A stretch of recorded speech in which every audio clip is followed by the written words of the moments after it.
Today's Total Soccer Show is sponsored by Mack Weldon. Mack Weldon is better than what you're wearing right now and possibly warmer than what you're wearing right now. That's right, because it is finally, after months of promising that it was about to get cold, and thus justifying my purchase of a hoodie, it's cold. It's cold outside. So Mack Weldon also has winter apparel or warmer apparel. And so the transfer window is upon us in January for soccer teams. They are making acquisitions to strengthen themselves for the coming campaign. Yeah. So we are advising you that Mack Weldon is a great place to strengthen your wardrobe for the coming campaign. Indeed. Taylor, if you had a transfer war chest, as I believe the press like to call them, and you were getting an acquisition from Mack Weldon, what would you buy? I'm going to stop saying acquisition. You can go whatever you want. I think I'd go a combination of the usual gear, which is socks, underwear, undershirts. Always nice to have nice comfortable basics, socks. men's yes, basics. Yes, sir. But then, as we said, hoodies, crew neck sweatshirts, sweatpants, Sunday lounge pants, which are 100% cotton flannel. Oh, yeah? I think I'd go a combination of the lounge pants and the hoodie. Oh, right. I already have the one hoodie. I think maybe I'd go another one or the crew neck sweatshirt. Oh, you sound like a Premier League manager who's already got a great team and is just looking to make little additions. You know, you got to prepare, man. I'm allowing myself one item, and it's going to be the Ace hoodie. Oh, nice. I've taken a good long look at it. I really like it. See, I think that's a good decision. I made that decision in August, so maybe I'm just buying backwards. So I should be buying like shorts is what I should be doing, preparing for when it gets warm. Because I'm the hipster, I got to be ahead of the curve. All right, on today's show, we will be talking about the Premier League, the things we've enjoyed so far. There's a future transfer window special that we'll be doing. Indeed. If our listeners would like to use our special code to get a discount at Mack Weldon, Taylor, how do they do that? They can go to mackweldon.com. That's MackWeldon.com. Enter the promo code at checkout, TSS, to get 20% off their first order. Okay. Thank you to Mack Weldon for sponsoring today's episode. On with the show.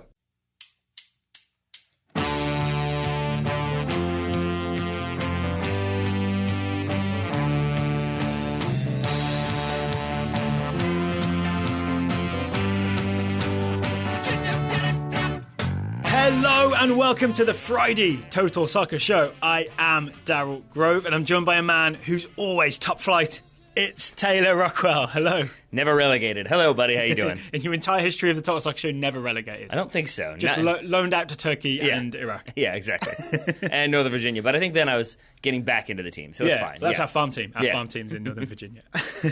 Today's show, Taylor, we're going to be taking a look at the Premier League because we haven't talked about it for a week or two, mostly because of sort of holiday vacations and this and that. We didn't get to talk about all the Christmas soccer that happened in England. No, and even when we do, it's usually to talk about a struggling American manager who's no longer employed by the Premier League. That's right. Such is life. But so we wanted to catch up, right? We're 20 games in to the Premier League, so we're just past the halfway point, if my math is correct. 19 games is halfway, 38-game season. 20 games in, we want to look at our favourite things that have happened in the Premier League. It's a good way to get caught up with what's happening. We haven't compared notes. I'm going to guess at least one of us has Olivier Giroud's flick, scorpion kick thing to some in there. extent, sure.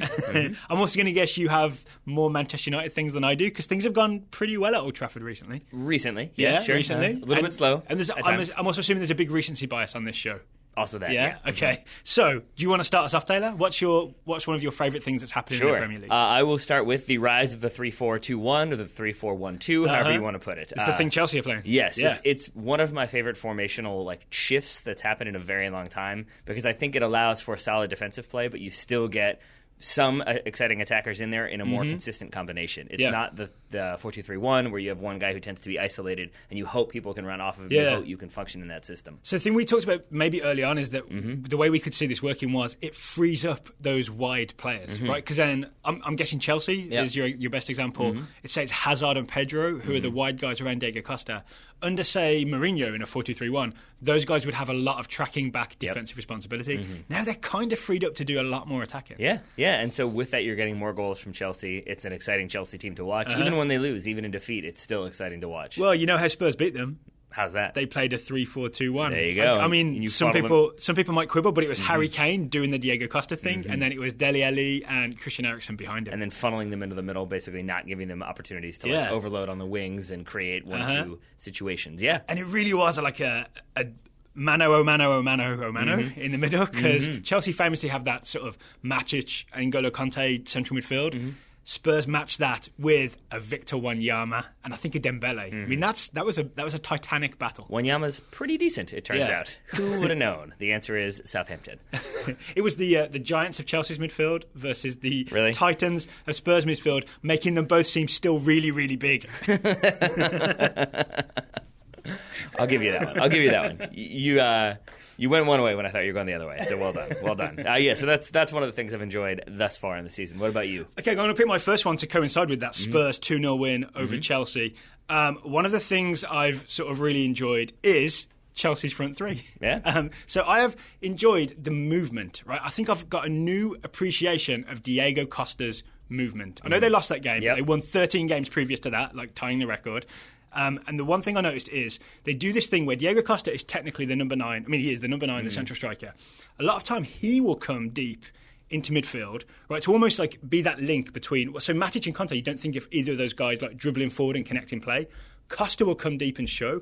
Then running sort of beyond and behind him, you'll get Eden Hazard and Pedro. Right. And that's why so often you get Hazard and Pedro sort of being able to make those aggressive forward runs. And if you watch it in action, it's kind of like a symphony. It's really aesthetically pleasing to see Costa come toward and the other two guys go long. So I've just enjoyed the sort of the ballet of Chelsea's front three. I've just enjoyed realizing that Diego Costa is a human being. Yes, and a really nice one, it turned out. Yeah, there was the story of him helping the child with terminal cancer take penalty kicks, basically, helping him get the ball closer and closer in a better position to score. Diego Costa would know how to do that. Didn't foul him once. No, he did not. He's very sweet, and that seems to be the narrative of Diego Costa. Yeah. Off the pitch, very sweet. On the pitch, if you're an opponent, less so. I've got a sort of additional to that. I also like, because if you remember my 2017 prediction show, I predicted Liverpool to win the Champions League. Sorry, Liverpool to win the Premier League. Chelsea to maybe fade away because this unbeaten streak couldn't continue forever. That Spurs-Chelsea game, I kind of enjoyed. I think Spurs figured out a way to beat Chelsea. Here's what they did. You watch both those goals. Christian Eriksen crosses to Dele Alli. Right. Dele Alli matches himself up with Azpilicueta. Centre-back Azpilicueta, who's really a full-back, doesn't quite have the aerial presence of the other two. So you can target one of Chelsea's centre-backs, send a cross in, and get 2 goals off Dele Alli's head. As a person who disagreed with you that Chelsea would fade away, I would say maybe it's a small sample size. And it was. But at least it's something. It looked absolutely impregnable, like an unsiegeable castle before. Now at least there's a little. Well, you can besiege a castle. That doesn't mean you're going to impregnate the castle. Okay. Yeah. Yes. Okay. Yeah. So one of the castle looks pregnable? There you go, yeah.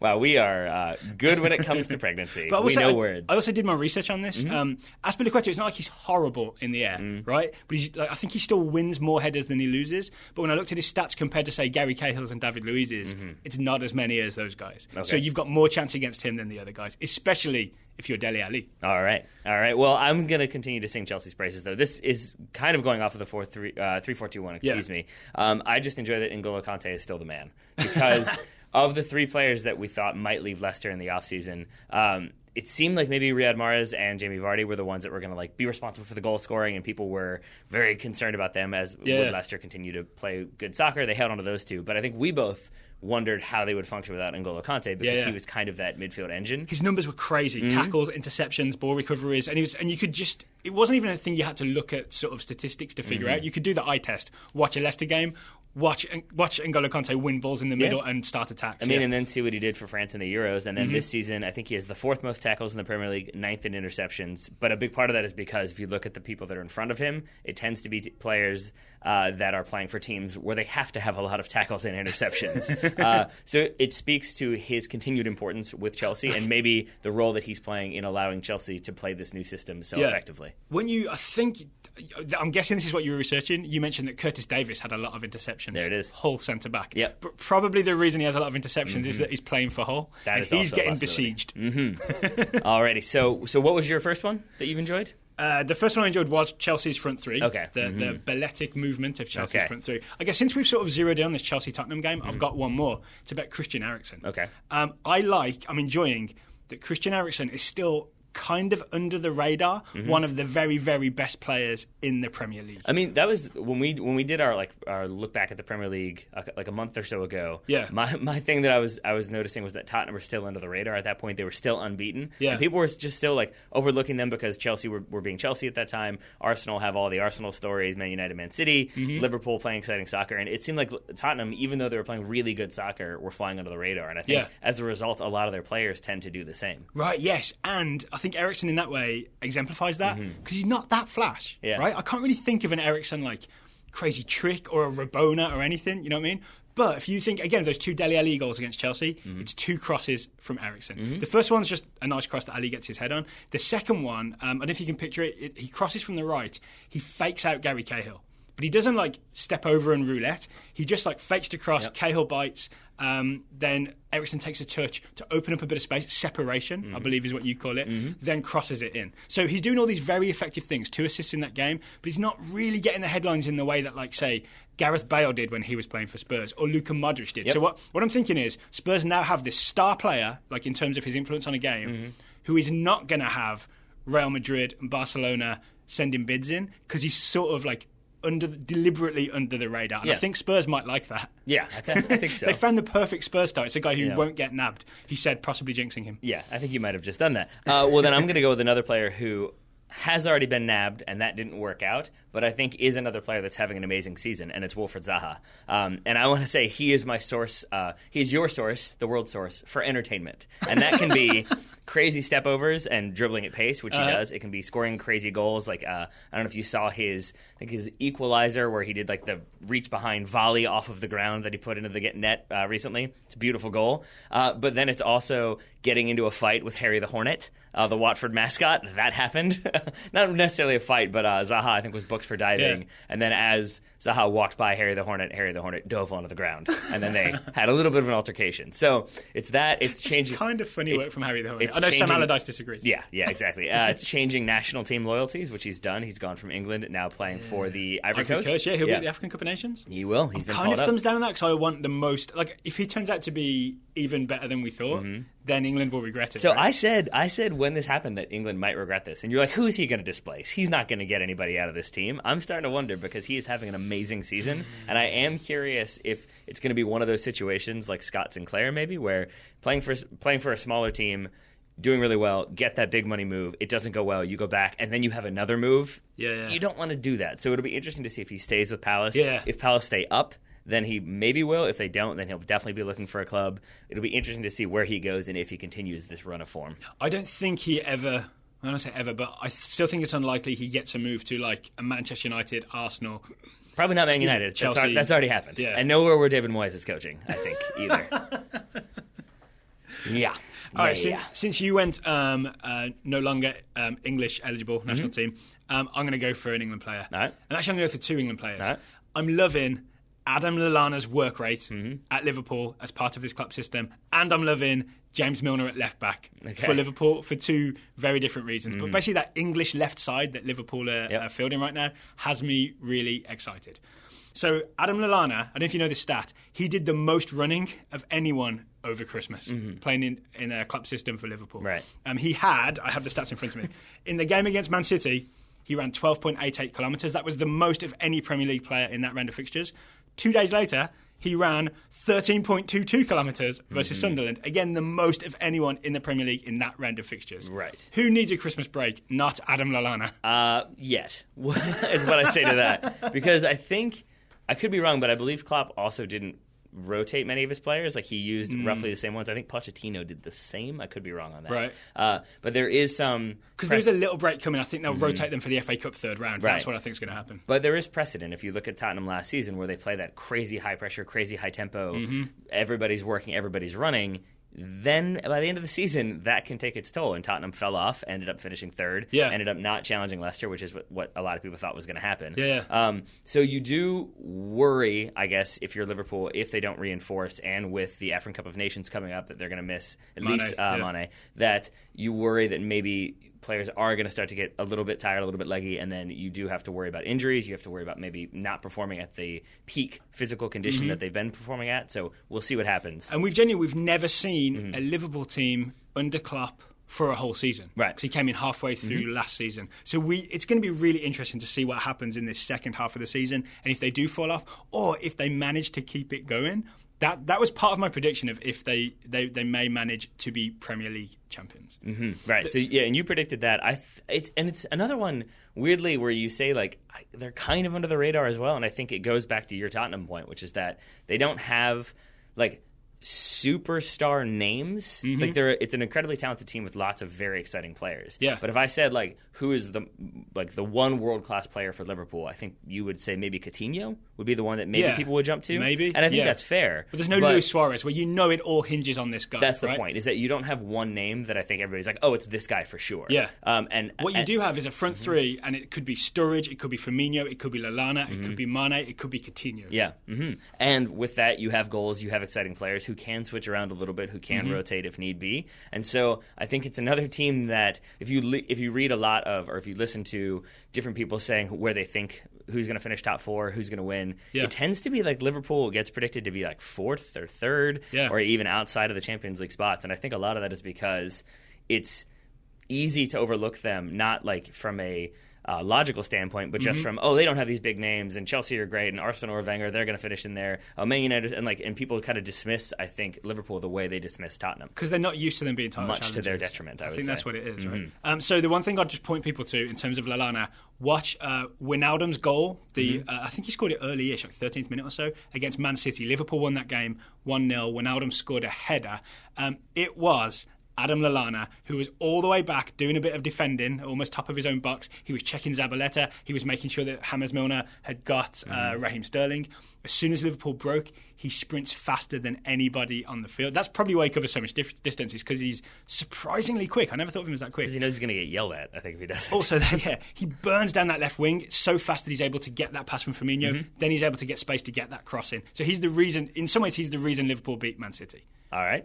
Fair enough. My second part of that, James Milner at left back, still doesn't look right, but does the job. I watched him sort of weirdly struggle against Raheem Sterling, but just keep tackling him anyway. If you establish the precedent of James, you can't go back to James. You've done both now. That's not allowed. My question for you, though, is this. You began this by saying it's an English left side. It's got you excited.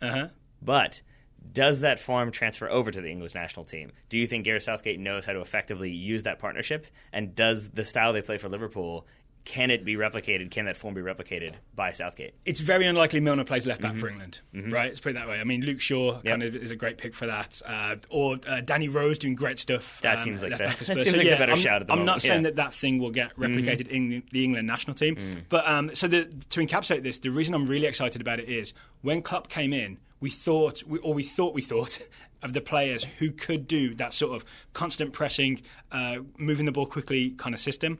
I wouldn't have thought Lallana. I didn't think of him as sort of energetic enough to get it done. And yet, there he is, absolutely getting it done, maybe being the best at it. So that's why I'm excited for Adam Lallana. All right. Well, since you've gone with your rooting interest in the form of England, I'll go with my rooting interest in the form of Man United. One of my first ones for Man United is the rise of Marcos Rojo. And it's made me very, very happy this season because he's a player that I've always really, really liked for Man United.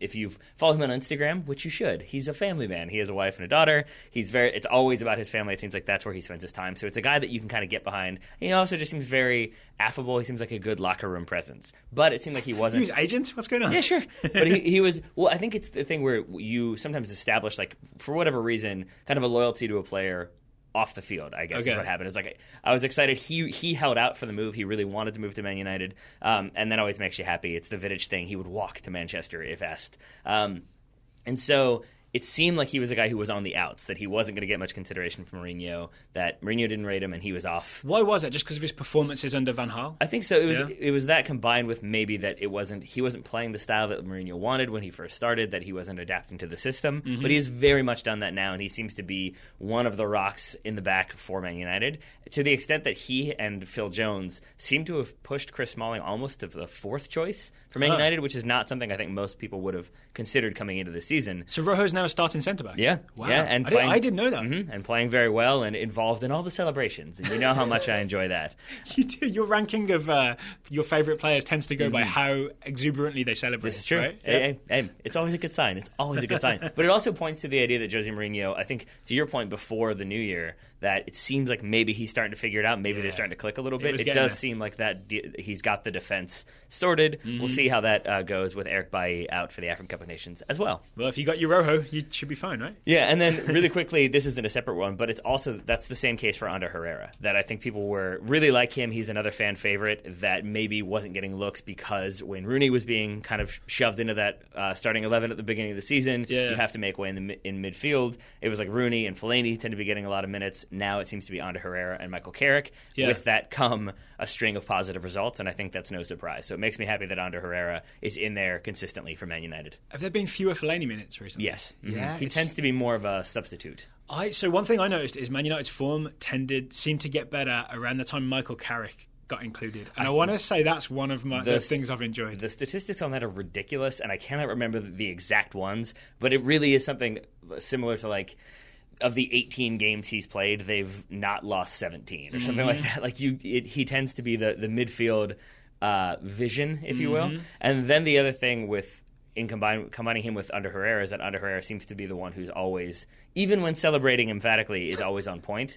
So there's an angle of the Pogba late winning header from, I think, the Middlesbrough game, was it? And all the players are celebrating. Pogba is doing his dance as he does. And then you see Ander Herrera bring everybody together, and he's clearly telling people what to do, where to go, how to play. And it's that sort of... like defend this lead. Yeah, it's that sort of focus that I think is why he's become a favorite of Mourinho as well. All right, as well as Taylor Rockwell. Oh, he's always been in there. I've got one here. I think I've genuinely really enjoyed seeing two former Bundesliga managers get mad at the English press. So both of these things happened over the New Year, sort of Christmas and New Year period. Jurgen Klopp asked a journalist after the Liverpool-Sunderland game, is that really the question you want to start the new year with? When he'd asked him, do you blame Sadio Mane for the handball that led to Sunderland's penalty? And then there's the famous Guardiola one, which was post-match Man City's win over Burnley, where he just basically gave one or two word answers like, that was, you made hard work of that? Yes, we did. Can you elaborate? No, not really. That kind of stuff. I've kind of enjoyed seeing the British press be challenged by coaches that have come in from outside and not let them just do what they normally do. I definitely agree with you on the Klopp point, maybe less so on the Guardiola, but the Klopp one I think is interesting because that comes about in the post-match press conference, not that post-match interview that happens right after the game. Yeah, and for anyone who's unfamiliar, immediately after the game is really immediately after the game. The whistle's kind of just gone. They put that glass board, or it's probably Perspex board, with some advertisers on there and just ask him questions immediately. Post-match press conferences, everybody's showered, changed, everybody sits down calmly in a room. What was the substance that you just said? Glass or? Perspex, like plastic, like plexiglass. Okay, Let's go with plexiglass. There we go. But I think the difference would be that in the post-match press conference, you've had time to kind of collect yourselves, talk to the players. And so I think it allows you to put on that face a little bit, and put on that managerial face, be a little bit more calculating, less emotional. And that's where we've seen Jurgen Klopp make fun of the press, be goofy, be angry. You think that's his defense mechanism sometimes, is to make fun of bad questions so you don't get so many of them? Or just to be unpredictable. And that, like, if you kind of don't know what you're going to get, you kind of don't know how to take it. Whereas if you know, if I ask him about a player being offside, it's going to make him angry, so I'm going to ask him that every single time, because there are journalists who will do that. But I think it allows him to be unemotional and thus be clever in his response. Yeah, and actually, think of him being clever. So the journalist did ask him, do you blame Sadio Mane for that penalty kick? Because Mane had handballed it accidentally in the box with a bit of a reflex action. In a way, Klopp's just defending his player by attacking the journalist. But it's also a stupid question, because it's a leading question. It's a cynical question. It's a leading question, because that journalist is looking to write a story about how Klopp blames Mane for not getting 3 points against Sunderland. Right. And it's the confusing thing both of being a member of the press and being a manager, because you have to ask that question because it's a handball late. It leads to a goal. Yeah, but then you don't have to ask that specific. No, question, you don't. But then it's like, but then the phrasing comes into it of, do you say, are you frustrated with the handball? But then that makes it sound like, are you mad at the referee for like? So it's tough to ask, but you can definitely shape a better question that isn't like, tell me why you're mad at your player, and then mic in your face. The difference there though is that with the Guardiola interview, I think that's right after the game. He's still emotional, and I think he really was trying to hold it together. So those first few, it is very sort of like, I'm going to make this awkward for you because I don't want to do this interview. Oh, and he's contractually obligated to do that post-match interview, right? Yeah. And then I think the more he gets pressed by, some would say probing, others would say intrusive, others would say awkward questions, the more frustrated he gets. And that, I think, leads to that whole I'm coming to the end of my coaching, but I will be with Man City. But then that gets reported as I'm going to retire. But it also is that wasn't that same interview, was it? No, I think this one. Excuse me. This one was the.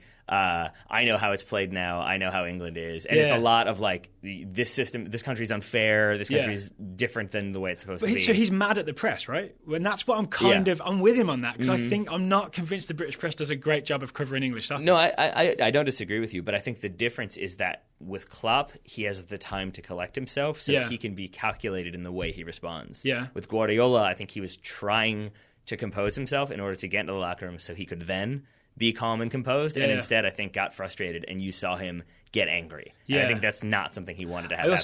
There's calculated anger versus wild anger. I think you saw wild anger. So Guardiola's initially going for those one-word responses, calm, I'm just going to deflect everything. And you do see him kind of start getting his blood boiled a little bit. You may even be able to see it bubbling if you zoom in.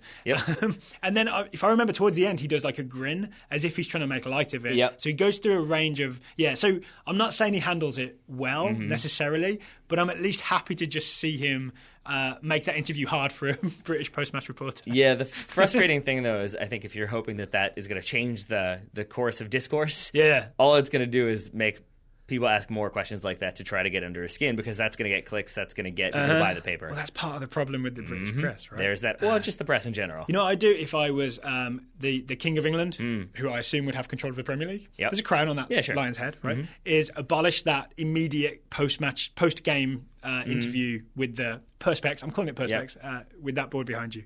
Because it's too soon after the game. Yeah, I mean, I'm trying to think of when it would be good. I guess the only time you really want that is when the manager's really happy. Yeah. Because then you get the goofy happy. How about you only interview the winning manager?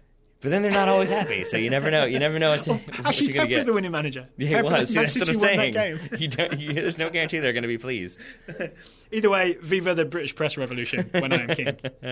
All right. Well, I'm going to move away from the press to the fans. Okay. One of my favorite things this season has been West Brom fans being amazing. Do you remember what this one is about? No. This is when they were playing. Also, as a Wolves fan, I'm not fully comfortable with this. Yeah, but I remember you specifically loving this. Oh, okay. It was when West Brom lost to Man City 4-0. Yeah. City had 70% of the possession. Yeah. So you could audibly hear the West Brom fans chanting, "We've got the ball," when they had possession, and then switching to "We've lost the ball" when City got it back. And I found that to be hilarious, and I always, in addition to loving players who celebrate and show the passion, I always love fans' ability to be clever. I think it was Leicester last season when they were in the title chase, whenever they would score, not whenever, but a few times I would see them score, I would hear them chant, "We're staying up." So just moments like that where fans can be sort of ironic and clever, it makes me very happy. Worth noting that both of those bits of ironic and clever fan actions were from the Midlands, West and East. Yeah. Just saying, it's the hotbed of cleverness. It's the hotbed of cleverness. That's what I've always heard.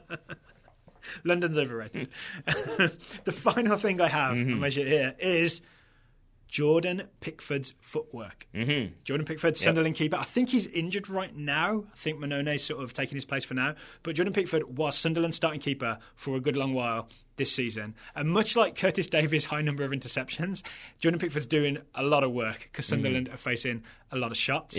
I watched a compilation of Pickford's best work from the start of the season. And the thing I really noticed, I'm not great at goalkeeper analysis because it's not something I know very well, his tiny footwork. You know what I'm saying? Where goalkeepers just move sort of left and right with tiny footsteps to adjust their position minutely. I'm mostly laughing at your shuffle back and forth. I don't know if the mic will pick in that your up, swivel chair. We'll find out. When you adjust your position in those tiny, minute ways, it means that keeper is paying magnificent attention to his position and getting it right. And I don't want to overhype this, right? He's 22, English goalkeeper, maybe the future English goalkeeper.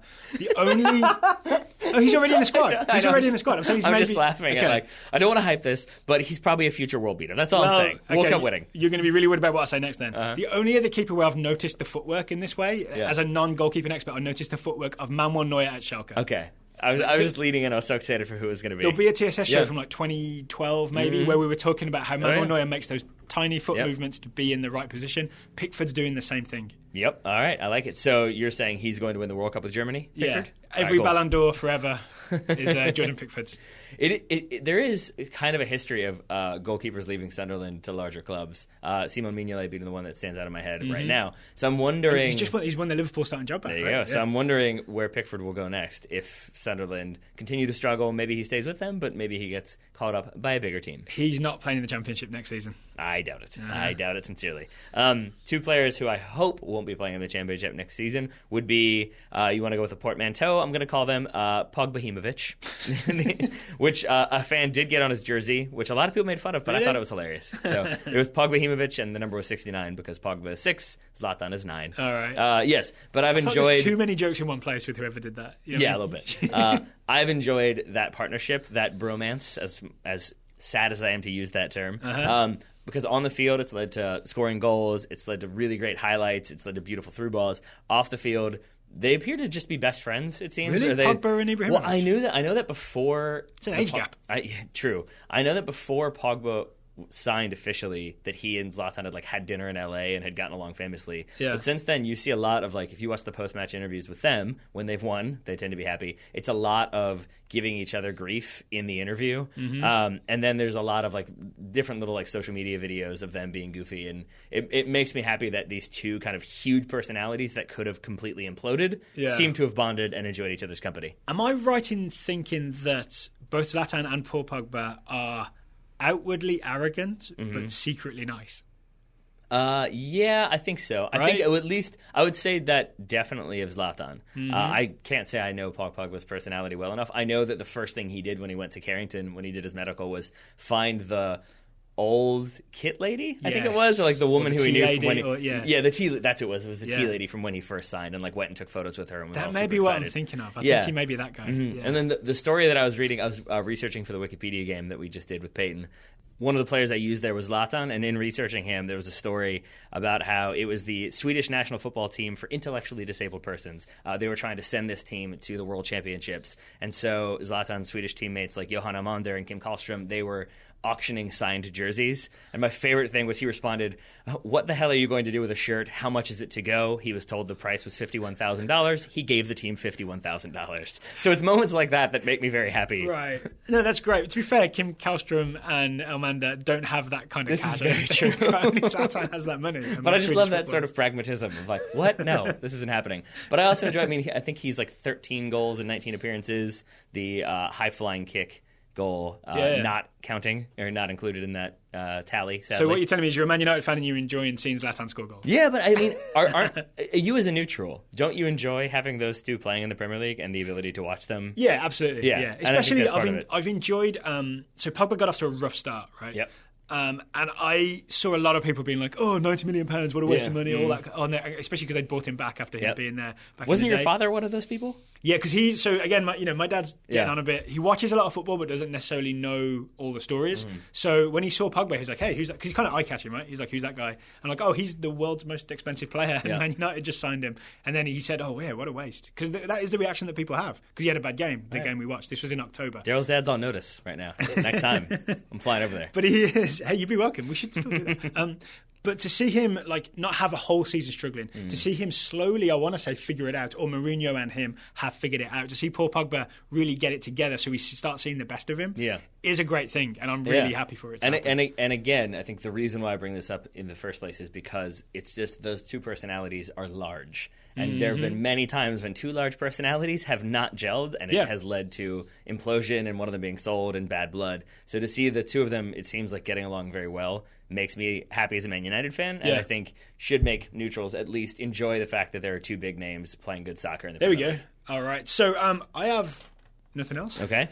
I mean, there are other things I've been enjoying about the Premier League, but there's nothing I've written down and researched. You got anything else? The only other one I have, which I think you alluded to in the very beginning of the show, is I've enjoyed Dueling Scorpions, which is the Olivier Giroud and Mkhitaryan goals. Yeah.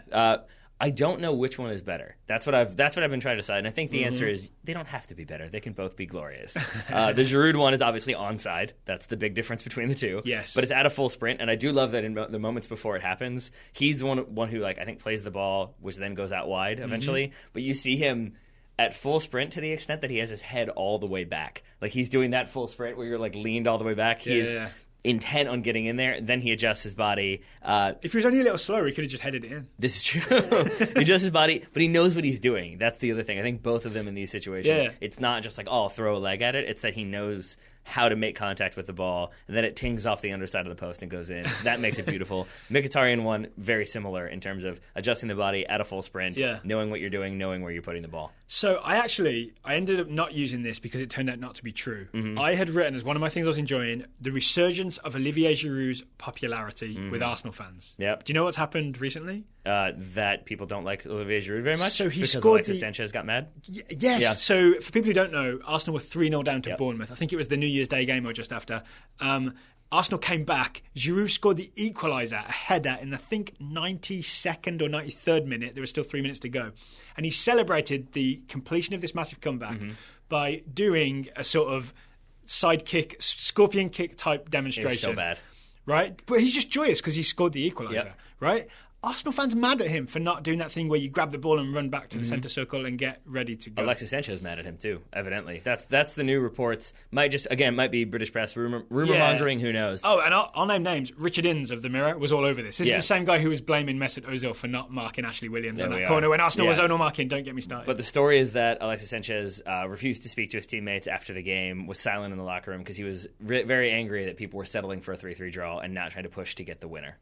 I kind of understand it, but can't you, at least, especially Arsenal fans, can't you just at least be happy for the guy who scored the equaliser? Because what are the chances really of scoring a fourth goal with like 2 minutes to go? It's yes. And you can't make Bournemouth take the kick-off either. You can put the ball in the centre circle, they're not kicking off till they're ready. This is true. I think the two things I'll say is I can understand a little bit of frustration because it feels as though that was something that Olivier Giroud had thought through, that if I score, I'm going to do this celebration. Yes. It's clearly self-referential. Right. So I can see being annoyed by that. But he was thinking it was maybe more like a 2-0 win and he scored in the 55th minute a second goal. Yes. Yeah. But I also know that, I don't know if you know this, Daryl, that I'm a Manchester United fan. You haven't mentioned it. Okay. At least for 3 minutes. And so it is a frame of reference for me. And the one that sticks out in kind of a similar situation, not necessarily in terms of what happened, but is when Ronaldo was still playing with Man United, but it was that final season and it seemed very likely he was going to go to Madrid. And it felt like anything that United could do to keep him happy, I was willing for them to do. And so I think it's the same thing where there's a lot of rumors coming out about Alexis Sanchez and that he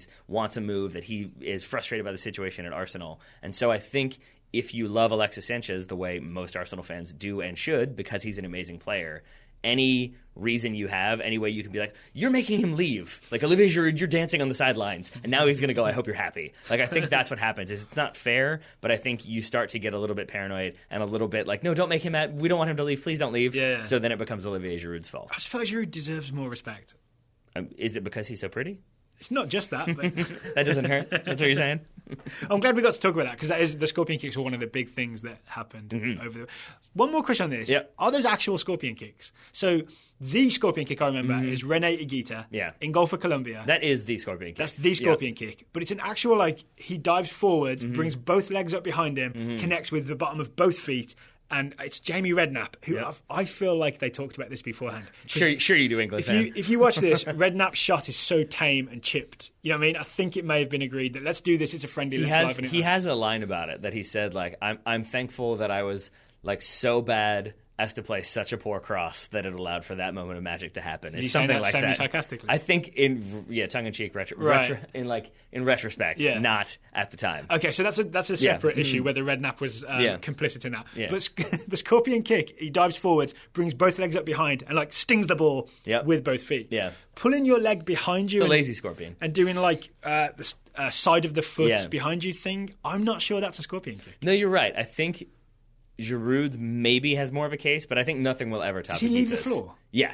he's up in the air. Yeah, I think at the end he does. You're right, because it might be with one standing foot and he does it behind him, but I'm pretty sure he's aerial. The floor after. But even so, it's still just the 1 foot, and it's still not that. Like, if you freeze frame the Higuita scorpion kick and show that to people and said, "What animal is that?" They'd be like, "Oh, that's a scorpion." Yeah, like, with the other ones, you'd be like, an awkward duck? I don't know. It's a weird shape. I'm not sure what's happening. And you're right. It's a chicken wing. And the Mkhitaryan one is just sort of a diving. Like, I think it's because it's not just a diving like back heel that goes in this like direction that you would expect. That it goes like off to the side and is directional. It makes it feel like it's sort of striking anywhere, and maybe that's why it feels. Is a little more Scorpion. like actually back heel as in his heel or side of the foot? I believe it's back heel. I want to give it's it more tough to credit say then. because it's congested. There's people all around him. And is Giroud back heel or side of the foot? I think his is back heel as well. Oh, okay. Oh, maybe I'm wrong on this then. Maybe they are. Maybe it is technically a Scorpion if it's at least 1 foot back heel. No, but I see what you mean because I feel like, again, the Scorpion tail is like you strike with that tail. Yeah. That's what a Gita does. With the other two, it's more, again, that's why I said it's a lazy Scorpion. It's like, I'll get to it. So those are the things we've enjoyed lazy Scorpions in the Premier League. We still have, I believe, 6 scouting reports to do today. They are all American. We have an all-American scouting network update. I'm really excited to get to these because they were delayed yesterday.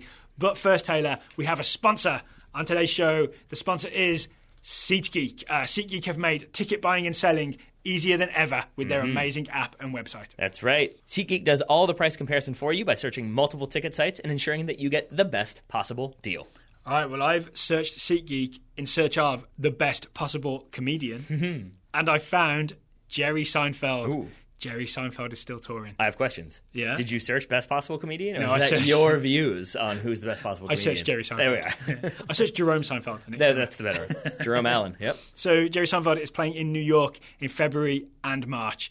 And I believe Jerry Seinfeld will be sold out because why wouldn't he be, right? Yep. But SeatGeek tickets are still available via SeatGeek. The reason I did this is Louis C.K. came through town, came to Richmond like probably 5-6 years ago.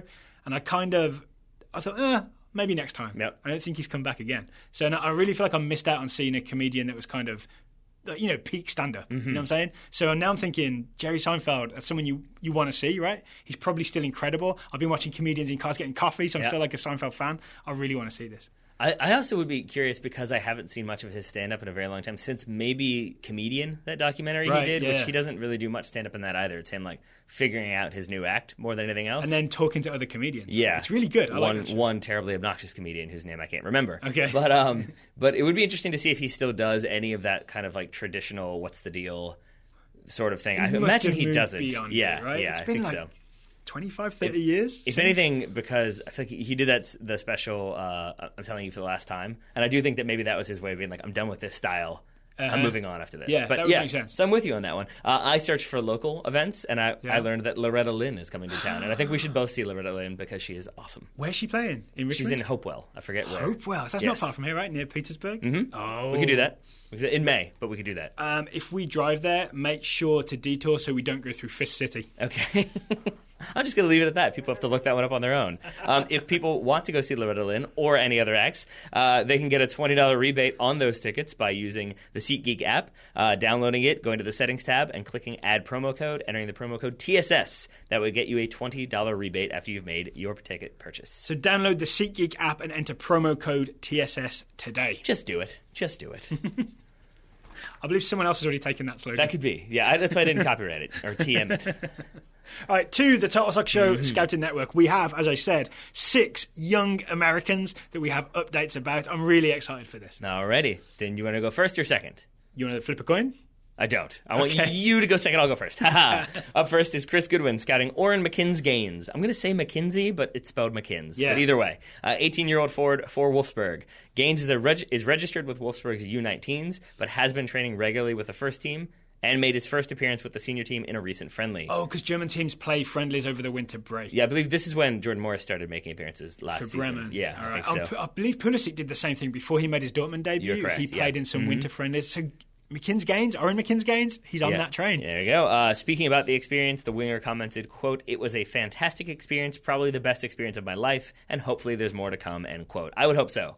I hope so. You never want the best experience of your life to be when you were 18. I'm just saying that. Up next, Michael Heitman, spelledHeit, because I see there's Michael Hartman further down this list, is scouting Junior Flores, who was of Borussia Dortmund 2. No one knows. No one knows? Sure. Yeah. All right, so he's a young American. I actually don't know Flores' exact age, but I think he's a teenager. So, rumours had indicated, says Michael, that Flores will likely come to MLS on a 3-year contract, will be subject to the allocation system, and is wanted by Columbus Crew. That rumour has been around for over a year. Yeah. That said, that rumor is no longer a rumor because it's dead. It has been confirmed Dortmund have not allowed him to leave, at least not to leave for Major League Soccer, I think because they still have the option to block that move, and I think there's some other clubs who are maybe interested in signing him, so they thought they could get more money, or they just want to keep him around until he can leave on a free. Flores is not in line to play for the Dortmund first team. No, he's not even playing for their Dortmund 2 team, so I'm not sure why they've held on to him. But they have, other than, again, there's been some interest. I think the team that was rumored was Celtic, but I don't know That'd be an interesting move. I don't know how real that is, but maybe it's just that they know they could make more money off of a bigger club than they can off of a move to Major League Soccer. Oh, that's okay. That's not great for Junior Flores' career. It is not. It is not. Oh, and for the record, I did some left-hand Googling on my cell phone here, and Junior Flores is 20, turns 21 in March. So he's at that age where things have to start happening. All right. Well, we shall see. We'll see. I think the first thing that has to start happening is we have to know where he's playing soccer. Yeah. Up next is a report from Zachary Lindquist scouting Jackson Ewell, the 19-year-old midfielder who was with UCLA.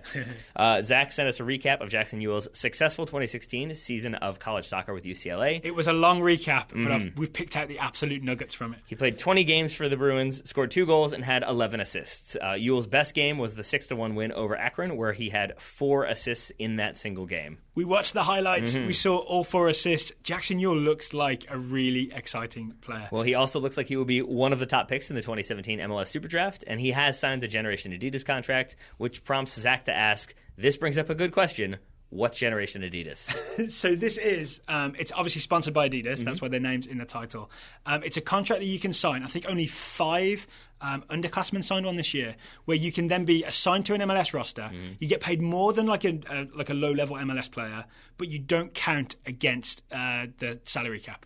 So it's a really good thing to have because it means that teams want you because they don't have to worry about your salary, and also you get paid more than if you were like a league minimum MLS player. So it's a signal that you are considered one of the really good young players, especially coming out of college. Alrighty, so that means we've got 1, 2, 3. Basically, almost all of these players are players who seem like they're maybe about to make a move or could get some more playing time, but we don't know for sure. We'll know about Jackson Ewell when the draft happens in January. I would love if he went to Minnesota because Jackson Ewell is Minnesota-born. The rumour seems to be that Minnesota would go in Ebobisse. Yeah, but Ewell will go in the first round, he said semi-confidently. Well, more on that in a little bit. Okay. But first, up next is Michael Hartman, who's scouting Josh Sargent, the 17-year-old striker for the US U17s. Oh, he scored all those goals in the Nike International Friendlies. And question mark. Sporting KC have the homegrown player rights to Sargent, even though there's not much of a relationship between the two. Sargent is still in high school in St. Louis, but that's within SKC's Discovery territory, which is Oklahoma, Kansas, and Missouri. It's huge. It's so big. Well,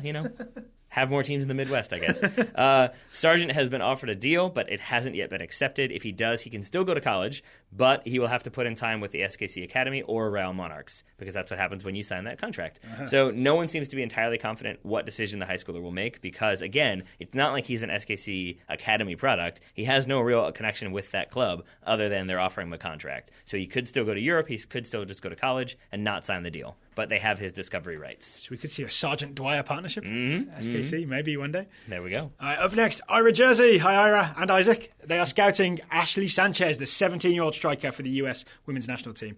Ashley Sanchez has been included in the US under-23s women's national team camp that begins next week. Jill Ellis will be in attendance and scouting. Most importantly, Ira points out, is that the roster contains a number of players who should probably be added to the TSS scouting network. So let us know if you have itchy feet and are interested in scouting a future world/Olympic champion. You wrote this. I like your optimism. I did. Final report. Worth underlining that, right? If there is a really promising young player on that US women's national team, under-23 team, let us know you want to scout them. Send an email, contact@totalsoccershow.com. We will set that up. Yeah, we are. Final report comes from Stephen Haller, scouting Miles Robinson, 20-year-old center back for Syracuse and the US U20s, or formerly of Syracuse, I should say. Is he another one in the draft? He is indeed. Yeah. Robinson was offered and accepted a Generation Adidas contract, which means he will leave Syracuse as a sophomore to enter the Super Draft. He joins U20 teammate Jackson Ewell in declaring early. Both are expected to be top 5 picks, with Robinson having been named the ACC Defensive Player of the Year and a first-team All-American. He is also continuing to get looks from the U20 national team, so it's all very positive for young Miles. So he could be part of that U20 national team that goes to the qualifiers, the World Cup qualifiers. I believe so. I want to say March or so. Right? That sounds familiar. Okay, lots of promising young players in the TSS Scouting Network. That makes me optimistic for the future of America. Agreed. If you would like to join the TSS Scouting Network, go to totalsoccershow.com totalsoccershow.com/subscribe. Nearly forgot our website. totalsoccershow.com/subscribe. Albert, come on. All the information, Or me. all the information is there. Yep. If you are still looking for your player to scout, if you're waiting and you're getting a little impatient, send us an email. Subject line: itchy feet. It means you got itchy feet. You really want to get started. Taylor says he doesn't like having an inbox full of itchy feet. It's the sweaty feet. It's itchy, sweaty feet that seems to have become a thing. You don't have to visualize it. You just use it as a search Well, it's term. just weird when you open your email and that's like the first 4 things you see, which maybe could be rectified if we assign more players. Yeah. So there it is. If you're impatient, itchy feet in the subject line, let us know. Especially if you give us a clue about the type of player or like where they play, type of player you want, that makes it easier for us to do it. There we are. All that's left is to say goodbye. So Taylor Rockwell, thank you for taking the time to talk to me today. Right back at you, buddy. Listeners, thank you for listening. If you enjoyed this show, you may enjoy our other show, The Goalmouth, publishes every morning. It's all the soccer news in 5 minutes, bite-sized soccer news. Find it in iTunes. Ryan Bailey sings to you today, if you listen Does to he it really? today. I haven't heard today. I'm going to hear Ryan Bailey sing. Can he hold a tune? He can. He ends Really? awkwardly, though, and I'll leave it at that. Ryan Bailey's too talented. It's not fair. I feel like he puts us to shame sometimes. Yes, correct. So yeah, please go check out The Goalmouth.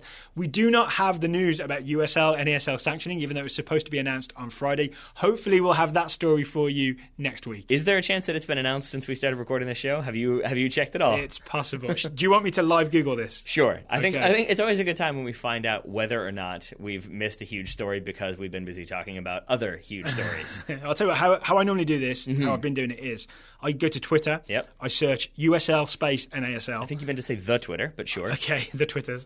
I hit search, I go all tweets, Yep. so there's just everything. The first... Is it going to be like, where is this news? Yep. The first tweet I see is from, I'll name him, Maple Wicket, Yep. at Maple Wicket. So, US Soccer, what's up?